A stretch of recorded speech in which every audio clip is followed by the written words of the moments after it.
Hey everybody,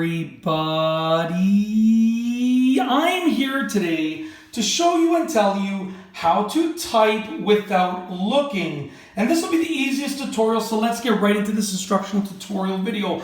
I'll be going over 4 simple steps and 4 things that you should know and do that will allow you to type without looking. If you want to type fast, if you want to type effectively, if you want to type better, then you should be learning to type without looking. It is a very, very, very useful skill, and I feel like it's not as common nowadays because everybody's on mobile devices where you type with your thumbs, but it is a great, great skill to be able to type without looking because keyboards are still super useful for many different situations. So you should follow these steps and sort of follow these sort of tips and steps, and they will help you type without looking. All right, without further ado, we're going to start off with number 1 and end with number 4. So step number one is to understand that you will be doing touch typing. Okay, so touch typing is when you are able to touch the letter without looking down. So you need to understand that. That's the first step. That is number 1. Understand that you will be doing touch typing. So you're going to have your fingers on the keys and you're going to train yourself to know where to move your finger to basically be able to touch a key and activate a key without looking down. That is called touch typing. It is when you just touch to type. You're not looking, but you're simply touching to type. So you're able to move a finger to just touch to type. That is what touch typing is, so understand that. The moment you get that in your head, it's going to be easier for you to type without looking because that is the idea. You are touch typing. So just understand that. That is number 1. Just get it sort of ingrained in your mind and get it through your head. All right, moving on to number 2. Once you understand number 1, which is understand that you are going to be doing touch typing, you can move on to number 2. Number 2 is start with the home row, okay? So the home row is right over here. It's in the middle, okay? And if you'll notice, on the J, there's a little bit of like a bump, and on the F, there's a little bit of a bump. Your index fingers go on those letters where those bumps are. And then on the left, we're going to put our left middle finger on D, and then our left ring finger on S, and then our left pinky on A, just like that. And then on the right, we're going to put our right middle finger on K, and then our right ring finger on L, just like that. That is essentially your positioning on the home row.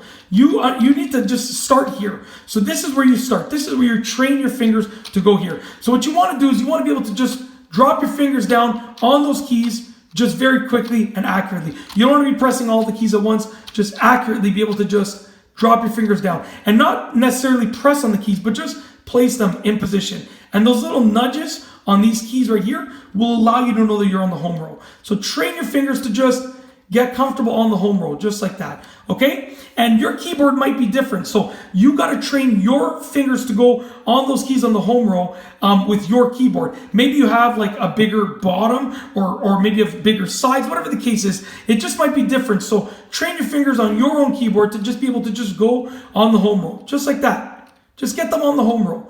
And once they're trained to be on the home row, you're ready to move on to step number 3 and like the third part of this. Number three is that each finger is responsible for different keys. Learn them and learn what they are. So from the home row, each of your 10 fingers is responsible for different keys, plain and simple. Each of your 10 fingers is responsible for pressing something on the keyboard, okay? So just for instance, let's say I'm on the home row, okay? My left index finger that's on the F right now, with that little nudge on it, is actually responsible for the R, the T, the G, and the F.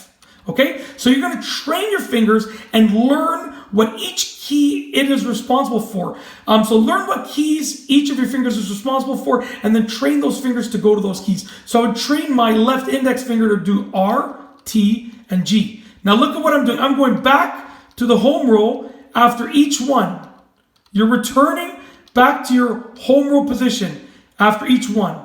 So whenever you press a key that's outside of the home row of where you are, you're going to return back just like that. And I'm going to do the same thing with my, left middle finger and then my left ring finger and so on and so forth. Each of your fingers, learn what keys they're responsible for and practice each finger individually. Okay?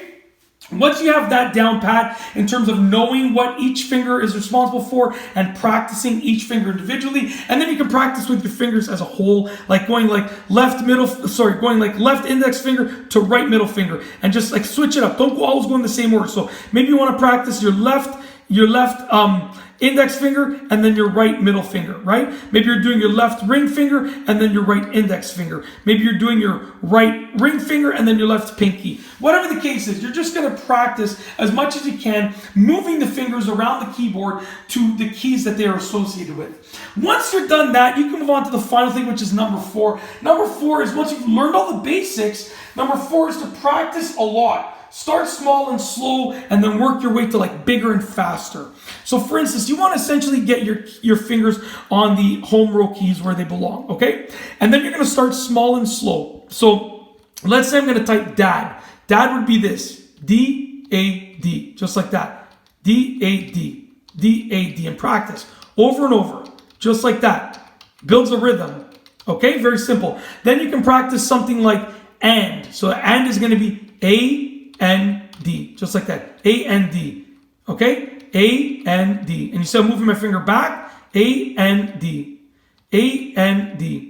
So whenever you do that, you move your finger back. So yeah, and just, you're just going to keep doing that. Like sad, S-A-D, S-A-D, S-A-D. And obviously make sure to do words that are outside of the home row. I did a lot of just the home row, but make sure you make use of like the T, right? You could do then, T-H-E-N. That's another easy one that you can learn with, and then do them. So do then, T-H-E-N, and then them, T-H-E-M, right? And then they, T-H-E-Y. You can practice stuff like that, and it'll just train your fingers to just get better and better. And what that's going to do is that's going to allow you to type without looking, because you're going to it's like practice. It's no different than learning to play an instrument or learning to walk or learning to play a sport.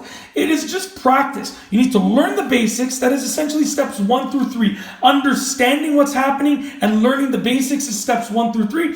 And step 4 is implementing them and practicing them. And that's when you actually start to build some speed and some accuracy with regards to typing without looking. But yeah, that's basically it. Honestly, it's that simple. You just got to practice. Learn about it, understand it. I should say understand it and learn about it and then practice. And once you do those things, through the implementation of the 4 steps that I outlined, then you should be good to go. You'll be able to type without looking accurately and effectively and quickly in, like, I don't want to say no time at all, but in a very short period of time. And it's just a matter of practicing. The more that you practice, the faster that you're going to hit your goal of being able to type without looking. And yeah, this has been the easiest tutorial on that subject matter. And I truly have nothing else to say for this video other than I hope that you enjoyed it. You found it educational and entertaining at the same time. And yeah, that's it. That is truly it. With nothing else to say for this specific video tutorial, we are officially going to roll the outro. If you like this video tutorial, please be sure to give it a thumbs up. Let me know what you think down below as a comment. And of course, be sure to subscribe for more great videos just like this one.